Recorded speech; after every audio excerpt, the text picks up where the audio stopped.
Bienvenue dans ce nouvel épisode de Take It Easy, ce podcast dans lequel j'explore tout ce qui est un petit peu perché. Mais surtout, mon objectif, c'est d'amener un peu plus de paix dans le cœur et dans l'esprit de chaque personne qui m'écoute. Aujourd'hui, j'ai envie de revenir sur mon parcours de terre à terre à apprenti perché parce que oui, je fais partie des anciennes sceptiques. Déjà, je pensais que la vie après la mort n'existait pas. Dans mon éducation, on m'a inculqué qu'après la mort, il n'y a strictement rien.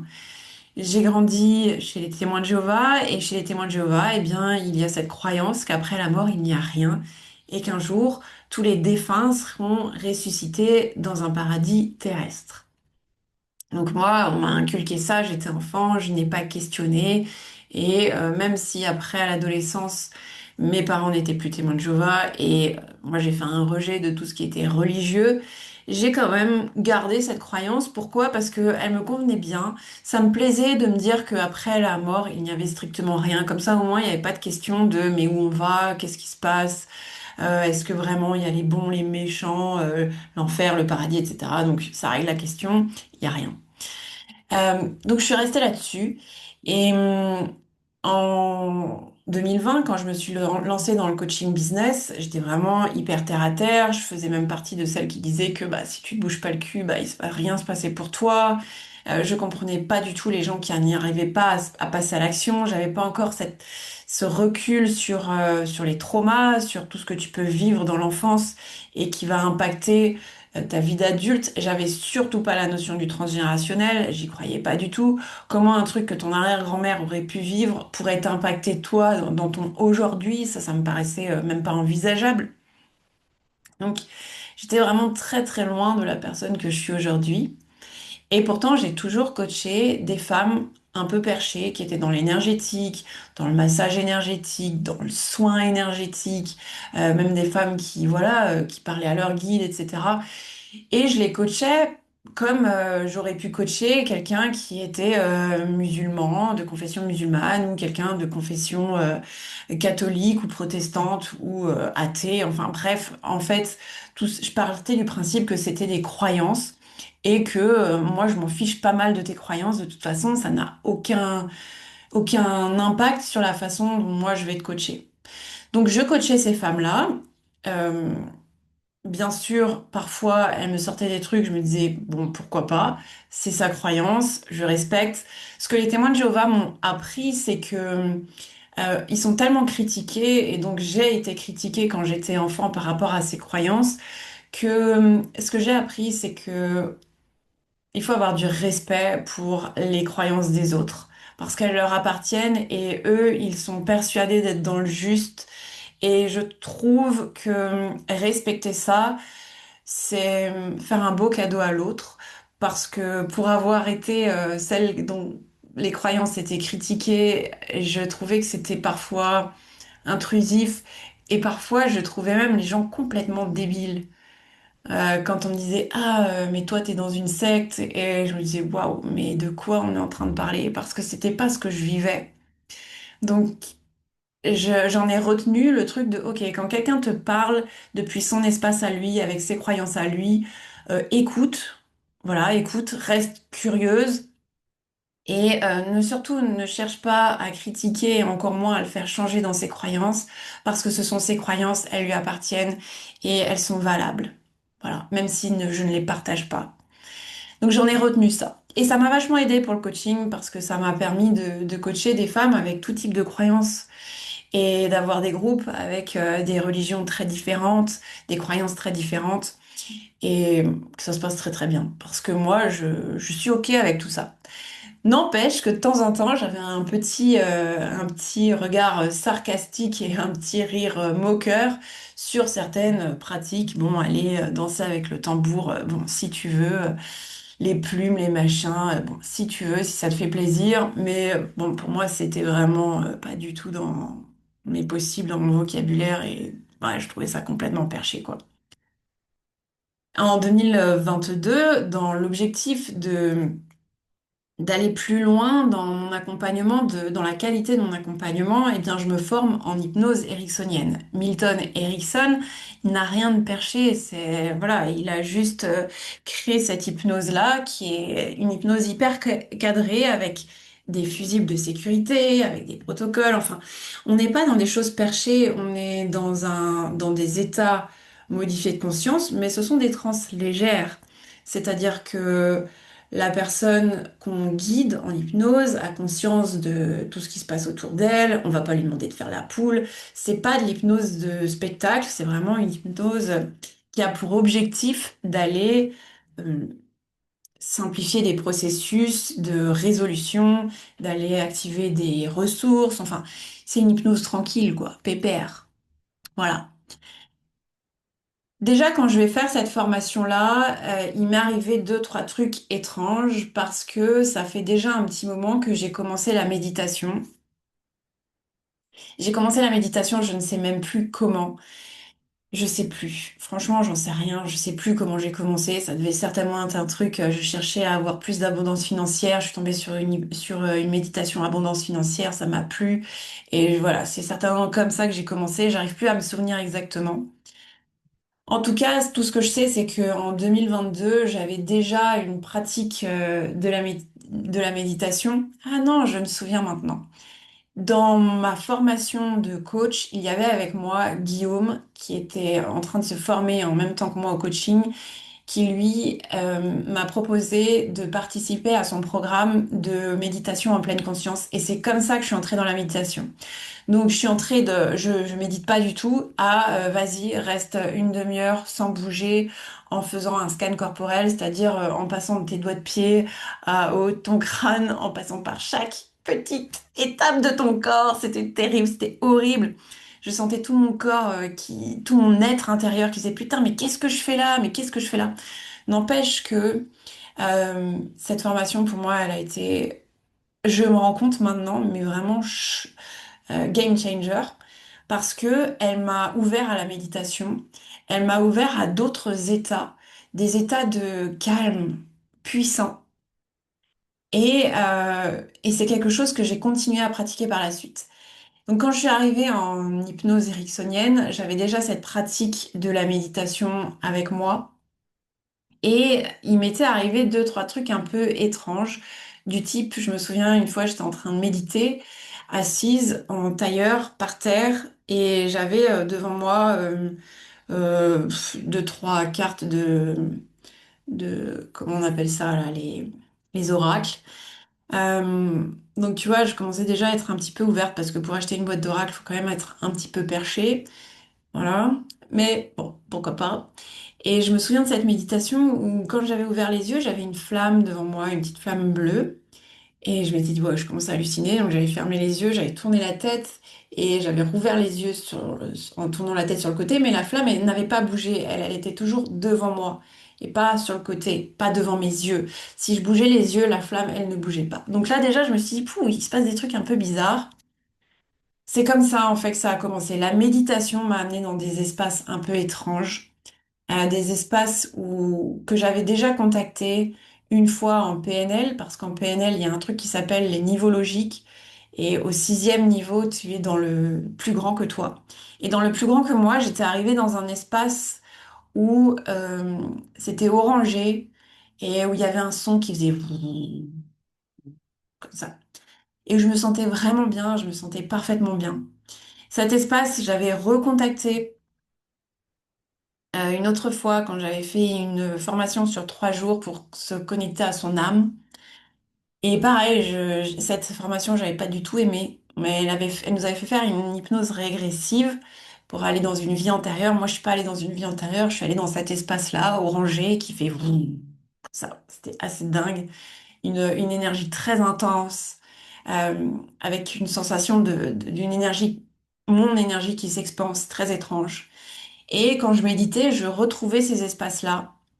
Je trouvais aussi des espaces où il y avait plein de yeux qui me regardaient. Et des yeux, mais toutes sortes de yeux, quoi. Des yeux d'animaux, des yeux de reptiles, des yeux de mammifères, des yeux un peu comme des yeux d'extraterrestres, enfin, des yeux, quoi. Très étrange. Donc tu vois, il commençait à m'arriver des trucs bizarres avec la méditation. Et surtout, je commençais à avoir la sensation qu'il y avait autre chose.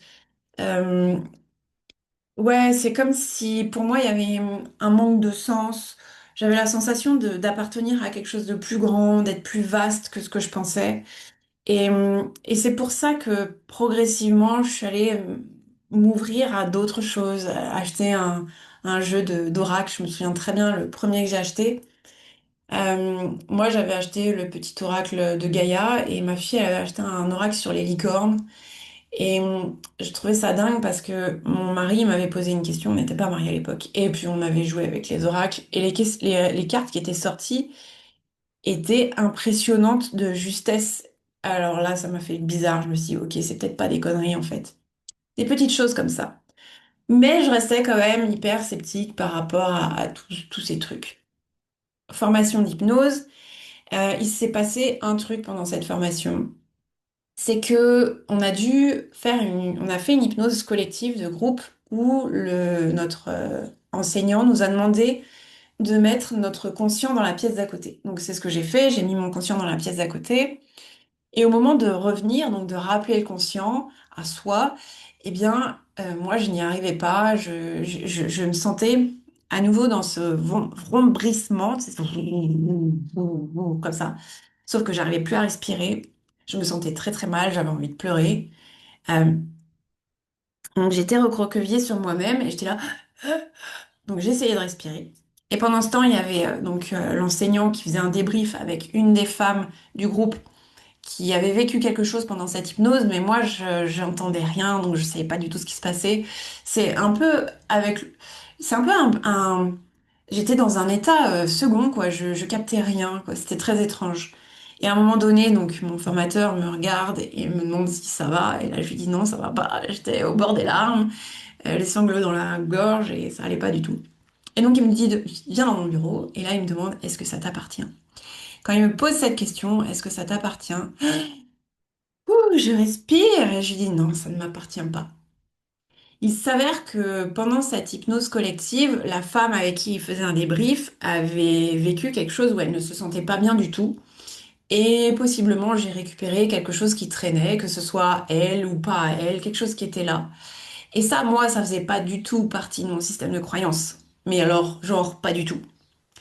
Ce qui fait que pendant cette formation, je suis restée vraiment très prudente. Je n'acceptais plus de faire des exercices avec n'importe qui. En fait, j'avais la sensation que certaines personnes, tu sais, on porte tous des trucs plus ou moins lourds, et je sais pas l'expliquer, mais il y avait des gens avec qui je voulais pas aller parce que je me disais, je sais pas, je le sens pas. Donc j'allais vraiment avec des personnes où je sentais que le cadre était sécure pour moi. Et là, ça a été la première fois où je me suis dit, tiens, il y a des choses que je perçois, que je comprends pas, mais en tout cas, euh, il y a un besoin de me protéger par rapport à certaines personnes. Très étrange, ce n'est pas du tout partie de mes croyances et de mon système de fonctionnement habituel. Suite à cette formation, il m'est arrivé des choses vraiment bizarres. Une fois, j'étais allongée dans mon lit avec juste les pieds qui sortaient de la couette parce qu'il faisait chaud. Et là, j'ai senti comme une main, enfin, j'ai senti une main qui enveloppait ma plante de pied. Et c'était vraiment la sensation d'une main. Sauf que j'étais toute seule. Donc forcément, qu'est-ce que j'ai fait? J'ai rentré mes pieds sous la couette. Et je t'avoue que depuis ce moment-là, j'ai du mal à dormir découverte. Parce que j'ai ce truc de, putain, mais il y a peut-être quelqu'un dans cette chambre. Euh, et puis, il y a eu d'autres choses. Il y a eu un souffle que j'entendais dans mon oreille. J'étais dans le couloir, j'entendais respirer derrière moi. Je me disais, ça doit être ma fille. Voilà. Et en fait, sur la tête, non, ma fille, elle est en train de dormir dans son lit de l'autre côté.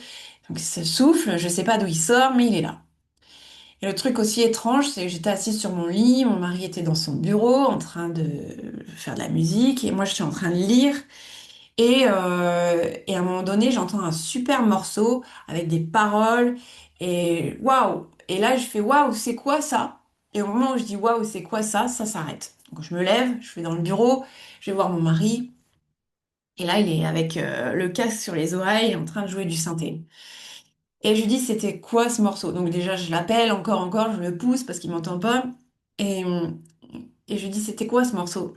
Il me dit, quel morceau? Je lui dis, bah le morceau là que tu viens de passer, avec la nana qui chante et tout. Je lui dis, c'était super, j'aimerais bien connaître le titre.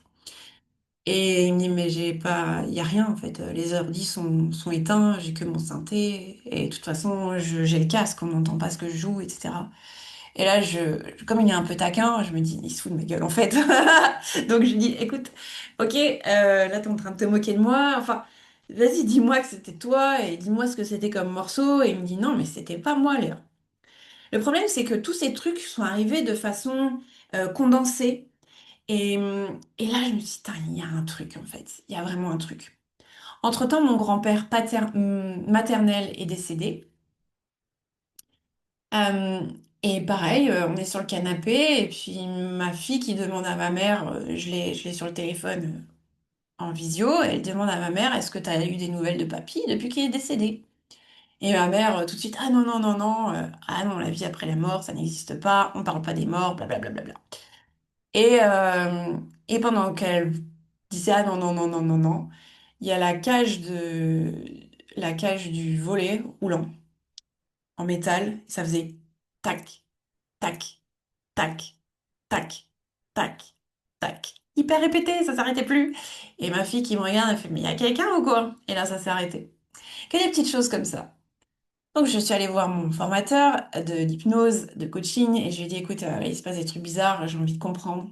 Et c'est pour ça que je suis allée au Arthur Finlay College. C'est pour ça que je me suis formée en Auravision, simplement parce qu'il m'a dit, bah, si tu veux un cadre sécure, c'est ce que je te propose. Donc, j'y suis allée. Et bon, ben, si tu as écouté mon épisode sur le Arthur Finlay College, eh bien, tu sais que ça a été une belle révélation pour moi. Ça a été vraiment superbe parce que à ce moment-là, je me suis rendu compte que j'avais des capacités, simplement, je ne m'en servais pas. Et, euh, et au-delà de ça, je me suis vraiment rendu compte qu'on avait tous des capacités et qu'on ne s'en sert pas. On a oublié de s'en servir. Et, nous, en Occident, on a oublié de s'en servir, mais dans plein d'autres cultures, c'est quelque chose qui est normal. Et on est les rares à dire que bah non, après la mort, il n'y a rien. Euh, on fait partie des rares cultures à être tellement coupé de cet autre espace, de cette autre réalité. Donc, je me suis reconnectée à tout ça. Je suis rentrée à La Réunion avec de nouvelles croyances, à savoir celle que oui, il y a bien une vie après la mort.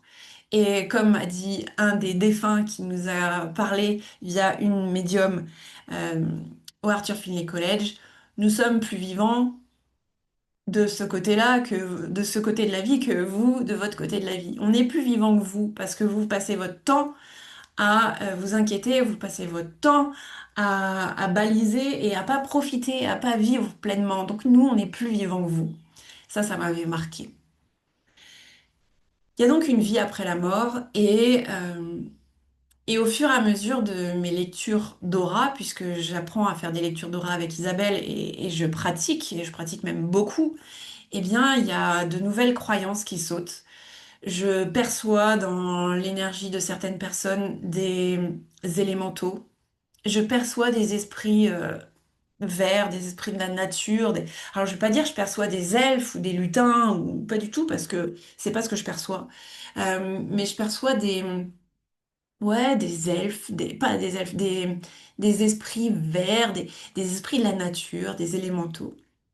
Et ça, c'est pareil, ça fait pas du tout partie de mon système de croyance à la base. Simplement, à force de les percevoir et de voir qu'ils sont bel et bien là, euh, bah oui, bah, je donne à la personne, moi je donne ce que je reçois, je lui dis tu prends si ça te parle, et tu prends surtout pas si ça te parle pas, mais quand je vois que la personne me dit oui, je sais qu'ils sont avec moi, on me l'a toujours dit, on me le répète encore et encore, je me dis waouh, ouais, il y a quelque chose avec ces élémentaux. Donc au fur et à mesure, comme ça, mes croyances évoluent. Pareil, les extraterrestres, c'est un truc, j'y croyais pas du tout, pas du tout. Et puis j'ai commencé à m'y intéresser, j'ai lu des bouquins, et là je me dis, wow, mais en fait, il y a des preuves qu'il y a des phénomènes non expliqués euh, en termes d'objets volants et d'objets qui vont aussi sous l'eau. Ils vont sur Terre, sous l'eau, enfin c'est très bizarre. Ils rentrent dans la Terre, on ne sait pas comment ils font, enfin c'est très bizarre. Donc il y a des choses étranges et il y a des gens qui parlent de leur contact avec les extraterrestres. Donc tout ça, ce sont des choses qui progressivement entrent dans mon univers. Voilà, les extraterrestres font maintenant partie de mon quotidien puisque ma fille, elle adore ça. Euh, et puis, il y a aussi ce moment où dans une lecture d'aura, je perçois que la personne avec qui je discute n'est pas issue de cette dimension-là, de cette... n'est pas terrienne en fait. Il y a une partie d'elle qui vient d'ailleurs et qui a la capacité de connecter avec cet ailleurs via l'eau. Alors là, ça demande à être très très ouvert. Et personnellement, je suis assez critique et sceptique. Je ne crois pas tout ce qu'on me raconte. Simplement, à force d'expérimenter, de voir des choses qui ne font pas partie de mon système de croyance, d'accéder à de l'information qui ne fait pas partie de mon système de croyance, ça m'invite à me questionner. Et quand je perçois quelque chose, je vais le dire à la personne, je vais dire, écoute, je perçois quelque chose, ça ne fait pas partie de mon système de croyance, mais je le perçois. Donc, je vais te le délivrer. Tu me diras si ça te parle ou si ça te parle pas. En tout cas, moi, je le perçois. Et ce qui a été intéressant, dernièrement, je me suis formée au niveau 2 d'Euravision. Et le niveau 2 d'Euravision, il y a les élémentaux, enfin, il y a discuter avec, il n'y a pas les élémentaux, il y a le monde minéral, végétal, animal. Euh, donc on ne se connecte pas aux élémentaux, on se connecte plutôt à la plante en elle-même, au minéral en lui-même. Et il y a effectivement les extraterrestres et les intraterrestres. Et moi, ce que j'ai perçu, c'est que on n'est pas allé sur les intraterrestres, je pense qu'on n'a pas eu le temps. Mais à un moment donné, on a parlé des dragons. Et moi, les dragons, bah, j'y crois pas en fait. Voilà, je l'ai jamais expérimenté, j'en ai jamais rencontré. Alors, ok, on est d'accord qu'on parle bien de dragons sur un autre plan de conscience. C'est pas dans cette réalité-ci, mais moi, je les ai pas rencontrés. Donc, je, je reste ouverte au fait de, ok, un jour, peut-être que je les rencontrerai. Pour l'instant, je les ai pas rencontrés, donc je vais pas en parler et je vais pas y adhérer. Par contre, quand le groupe cherchait les dragons, moi, ce que j'ai perçu, c'est sous terre, je voyais une grotte avec des gens qui vivaient dans un autre espace-temps que le nôtre, c'est-à-dire c'est pas dans dans cette matérialité-là. Et je me suis dit, Tain, c'est vraiment étrange et c'est beaucoup trop chelou et ça se trouve, je me plante complètement. Et le lendemain, je vais à la librairie et je tombe sur ce bouquin, Au-delà. Donc c'est quelqu'un qui raconte ses expériences de voyage astro. Et pendant un voyage, elle décide, c'est un bouquin qui s'appelle Au-delà de Julie Eva, si tu m'écoutes et que tu me vois pas. Et j'ouvre ce bouquin à une page où elle raconte qu'elle décide d'aller voir un monde de l'au-delà. Et qu'elle est très étonnée parce qu'au lieu d'aller dans le ciel, elle va sous terre et qu'elle arrive dans une espèce de grotte où il y a des gens. Et je lis ça le lendemain de cette perception que j'ai eue qu'il y a des gens sous terre. Et là, je me dis, waouh, en fait, plus ça avance comme ça, et plus j'ai des synchronicités hyper rapides sur j'ai perçu quelque chose et bon, je sais pas si c'est trop juste ou trop vrai, ou si je suis la seule à percevoir ça. Et très vite, j'ai une synchronicité sur, ok, t'es pas la seule à avoir perçu ça. Donc là, c'est passé par un livre, mais ça peut passer par une vidéo. Que je ne demande pas de vidéo particulière. Et bam, voilà cette vidéo qui s'affiche, qui vient juste me rappeler que t'as perçu ça et t'es pas la seule à l'avoir perçu. Donc il y a des choses comme ça qui évoluent très très vite de mon côté. Pourquoi? Parce que même si je suis critique, même si je suis sceptique, je sais que mes croyances sont vouées à évoluer. C'est-à-dire que tant que je ne fais pas l'expérience de quelque chose, je n'y adhère pas totalement, ou pas du tout même. Par exemple les dragons. Je reste très très neutre sur le sujet, j'ai pas expérimenté. Ça se trouve juste parce que je viens de te dire ça, eh bien la semaine prochaine, j'aurai un contact ou quelque chose qui va me faire dire, ah, peut-être les dragons, c'est pas si faux en fait. Donc, je reste dans cette énergie-là. Qu'est-ce que ça a changé dans ma façon de coacher, dans ma façon d'entreprendre? Ça a changé énormément de choses, ça c'est sûr. Déjà, pourquoi? Parce que je ramène ces dimensions-là dans mes coachings. Dans mes coachings business, je vais vraiment inviter mes participantes à se reconnecter à ces espaces-là. Et comment je vais faire? Bon, je vais utiliser un outil qui est très simple et que je connais puisque je l'ai appris. C'est l'hypnose. Entre-temps, je me suis formée à l'hypnose transtemporelle, qui est une hypnose qui permet d'aller visiter d'autres espaces-temps.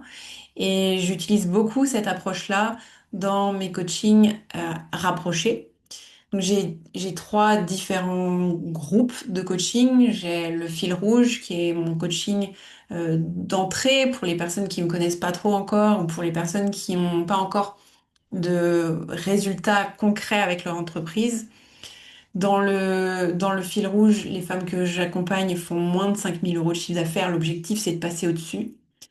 Et j'ai un autre groupe qui s'appelle le Cercle Vert. Donc là, ce sont des femmes qui ont déjà un chiffre d'affaires qui se répète, mais qui n'est pas suffisant à leurs yeux. Elles veulent aller plus loin. Et ensuite, j'ai le cercle. Le cercle, ce sont des femmes que j'ai déjà accompagnées, qui ont déjà des résultats. Et elles, tout ce qu'elles veulent, c'est aller beaucoup plus loin. Et dans ces trois groupes, je vais amener cette ouverture sur d'autres choses de façon assez différente parce que dans un grand groupe, je peux pas le faire comme je le fais de façon rapprochée. Donc c'est vrai que dans le fil rouge, je vais faire en les guidant en groupe, mais aussi en leur faisant expérimenter leurs capacités. Et ça, j'adore. C'est de voir des gens qui disent, bah non, moi, enfin, j'ai pas de capacité particulière, je suis pas médium, etc. Et de leur faire faire des petits exercices et en fait, elles se rendent compte qu'elles sont capables de recevoir de l'information pour les autres. Donc ça, je le fais dans tous mes programmes de coaching business et j'adore ça et j'adore voir les femmes que j'accompagne kiffer l'expérience. Et puis j'ai aussi le côté pour les personnes qui sont pas entrepreneurs. Donc maintenant, je forme moi aussi au programme d'Euravision qu'Isabelle m'a transmis et je forme sur le niveau 1 et 2. Et c'est vraiment chouette, j'adore faire ça. Quand je fais ça, je me sens dans ma zone de génie, tout simplement. Donc, vraiment, la nana terre à terre qui on arrive à elle-même enseigner cette pratique de se reconnecter à une autre partie de soi qui a déjà des réponses, qui a aussi la capacité de se connecter à d'autres champs d'information. C'est assez dingue parce que finalement, ça s'est fait en très peu de temps. Ça a commencé, ben, je me suis formée en 2023. En mai 2023, on est en octobre 2025, 2 ans. Tout simplement parce que il s'agit surtout de se rappeler, c'est pas apprendre, c'est se rappeler parce que ce sont des choses qu'on sait déjà. Et encore une fois, j'ai pas toutes les réponses. Par contre, j'ai accès à un espace de réponses. Mes croyances sont limitées, mais j'ai accès à un espace illimité d'informations et certaines de ces informations ne vont pas dans le sens de mes croyances, ce qui me permet de faire évoluer mes croyances. Et s'il y a bien une chose qui est importante pour moi, c'est dans la façon que j'ai d'accompagner les personnes qui me font confiance dans ce cheminement, c'est de toujours leur rappeler que c'est elles qui décident de leurs croyances. Moi, je te partage des choses, mais je t'invite à les questionner. Je t'invite à les éprouver. Je t'invite à explorer et à définir tes croyances en fonction de ton exploration. Parce que s'il y a bien une autre chose que j'ai retenue de mon parcours d'enfant chez les témoins de Jéhovah, j'ai vu des gens croire sans questionner. J'ai vu des gens adhérer sans questionner. Pourquoi? On te dit que tu dois mettre une jupe pour aller sur le lieu de culte. Euh, Pourquoi je pourrais pas mettre un pantalon? Alors, il y en a qui vont m'écouter, qui vont dire non, c'est pas vrai, on peut mettre un pantalon. Oui, enfin, tu viens pas en jean, en basket et en t-shirt où on voit ton nombril, ok? Pourquoi? Pourquoi? Pourquoi est-ce qu'il y a aucune femme qui monte sur l'estrade? Pourquoi? Pour donner un discours. Pourquoi? Et moi, j'ai juste vu des gens accepter sans questionner. Et ça m'a vraiment amené ce truc de quand tu guides des gens, Léa, quand tu accompagnes des gens, ne les invite pas à croire sans questionner. Amène-les toujours à explorer par eux-mêmes. Donc, dans ma façon d'accompagner, c'est vraiment comme ça que je le fais. C'est je te transmets des choses, mais ce que je veux surtout, c'est que tu explores par toi-même. Et moi, ce que je fais, c'est que je te montre une façon d'explorer les choses et des façons, il y en a plein. Et dans le domaine des capacités psychiques, dans le domaine de l'invisible, dans cette connexion à d'autres dimensions, pour moi, on est tous des apprentis. Parce que c'est sans fin, c'est illimité. C'est totalement illimité. Ça veut dire que moi, je suis à un certain niveau de découverte. Ça fait pas de moi quelqu'un de très avancé par rapport à tout ce qui reste encore à découvrir. Et ça, j'en ai parfaitement conscience. Simplement, j'ai déjà accès à quelques façons d'accéder à l'information et je sais qu'il en existe plein d'autres parce que j'ai lu des bouquins, je sais qu'il est possible de faire des sorties du corps, hors du corps. J'en ai testé une il n'y a pas longtemps et c'était ouf. Et bien sûr que j'ai envie de continuer. Je sais qu'il est possible aussi d'entrer dans des transes différentes qui nous permettent d'accéder, un peu comme des transes chamaniques, qui nous permettent aussi d'accéder à de l'information différemment. Il y a plein d'autres façons d'accéder à l'information. Moi, j'ai ma façon et je t'enseigne ma façon de faire. Mais ce que je veux surtout, c'est que tu comprennes ce qui est le plus simple pour toi, le plus évident pour toi. Et c'est vraiment là qu'elle est ma zone de génie et c'est ce que j'adore faire. C'est accompagner des gens qui me disent, moi, je vois rien, je perçois rien, j'ai pas d'intuition.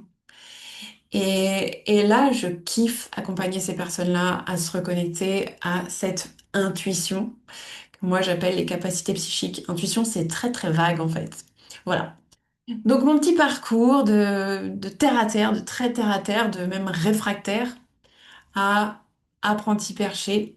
Et maintenant, je sais que j'ai des croyances, qu'elles sont limitées et que je reste ouverte à l'expérimentation dans ce champ d'information qui m'entoure et qui me compose, qui me permet de faire évoluer mes croyances au fur et à mesure.